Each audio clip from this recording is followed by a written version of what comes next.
महाराष्ट्रामध्ये किंबहुना देशभरामध्ये जे काही धर्मांतराचं जे काही सपाटा या बाकीच्या लोकांनी जो लावला होता ना, आपला मग आदिवासी समाज असेल, आपला दलित समाज असेल, आपल्या बाकीच्या सगळ्या जाती व्यवस्था असतील, या सगळ्या लोकांना जे काही धर्मांतराचं जे काही नाद लावला होता ना बाकीच्यांनी, देवेंद्र फडणवीस साहेबांनी, भारतीय जनता पार्टीच्या महायुतीच्या सरकारने यांच्यावरती बरोबर दणका दिलाय. जबरदस्तीने धर्मांतरण करा, मग तुम्हाला दाखवतो कायद्याचा चटाका काय किंवा कायद्याचा नक्की काय धाक आहे ना, हे देवेंद्र फडणवीसांनी सांगून दिलं.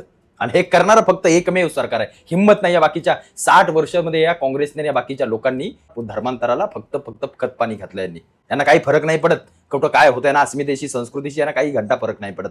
हे फक्त या डाव्यांच्या बाजू घेणारे, या बाकीच्यांना कुरवळणारे, यांना इथल्या मातीशी इथल्या संस्कृतीशी काही घेणं देणं नाहीये.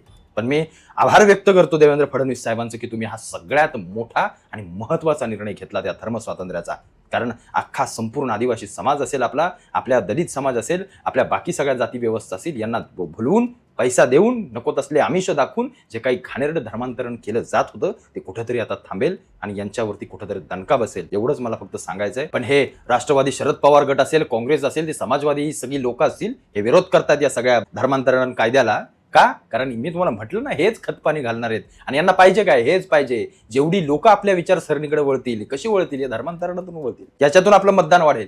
याच्यासाठी झटणारी ही सगळी लोक, यांना भारतीय जनता पार्टीने, महायुतीने जो काही दणका दिलाय ना, मी खरोखर आनंदी आहे, आज मनातून आनंदी आहे. असा एक महत्वाचा कायदा तुम्ही आणलात, ज्याची गरज होती या राज्याला, या देशाला, जे तुम्ही केलं.